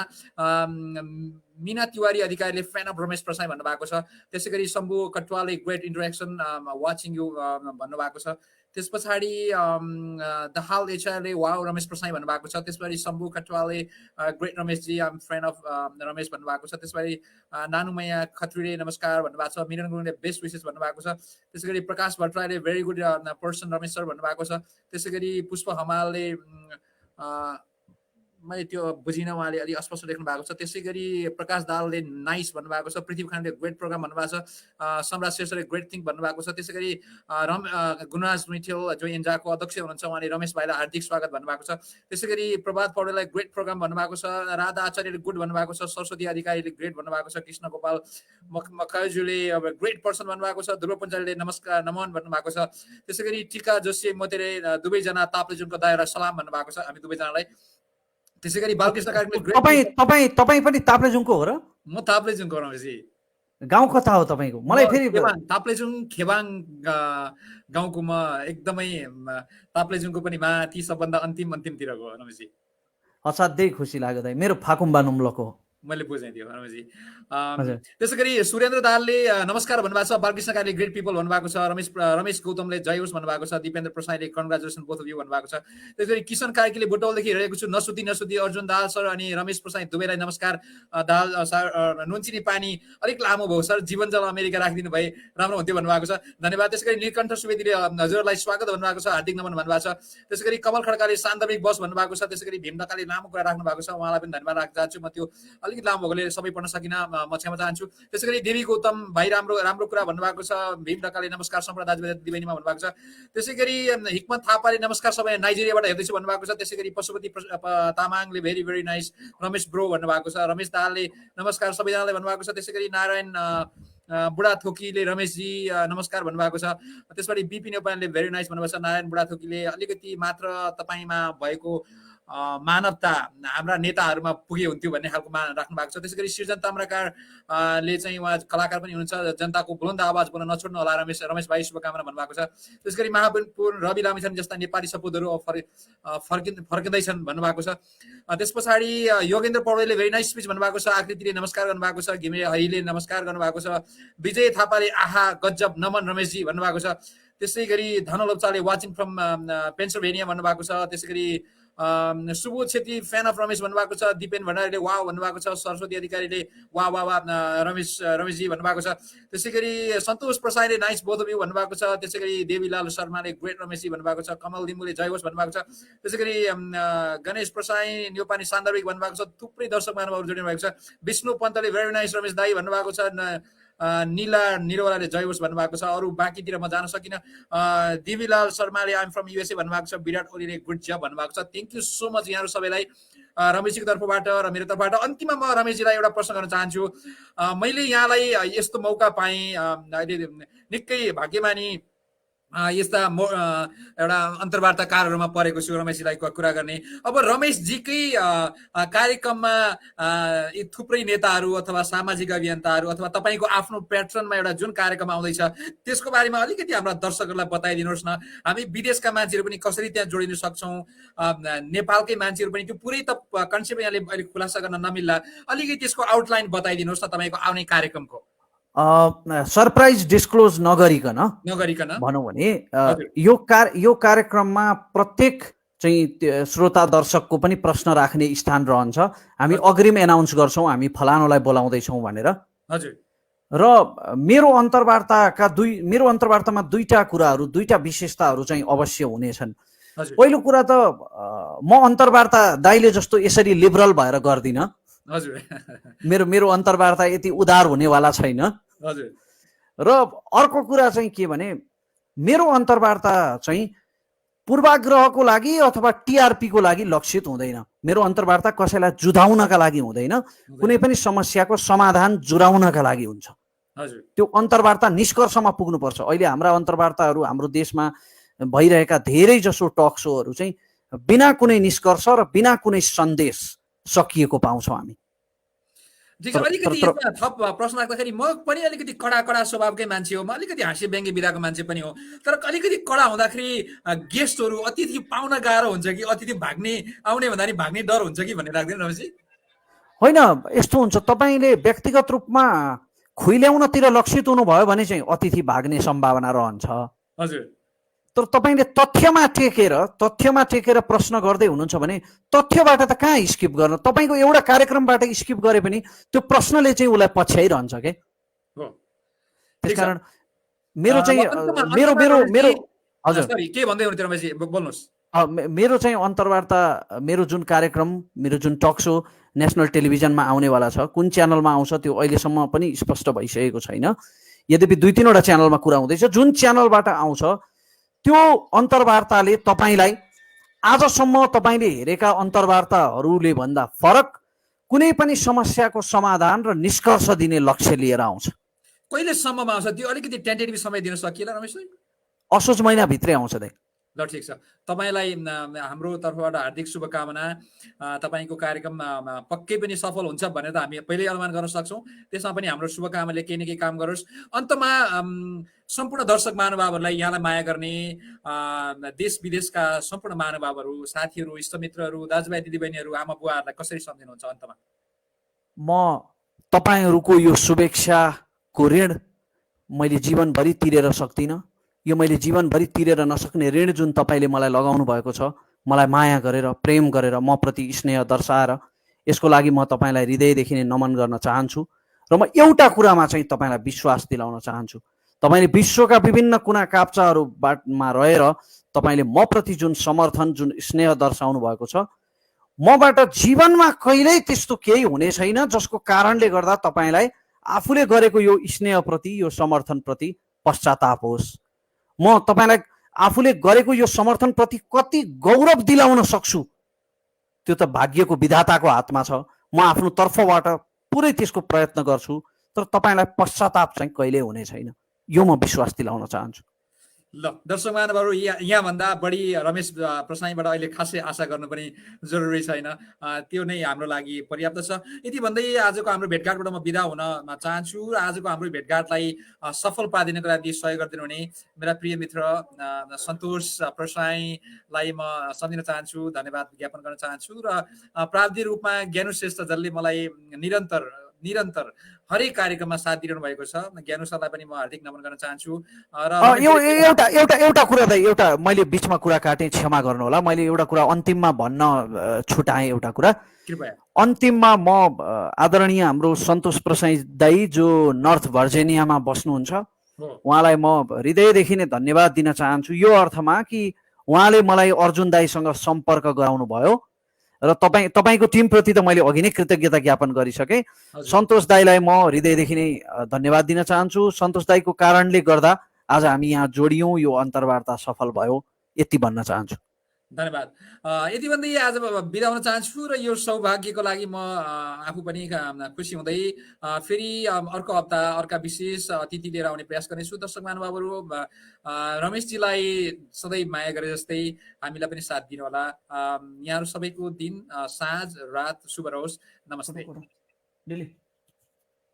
दिली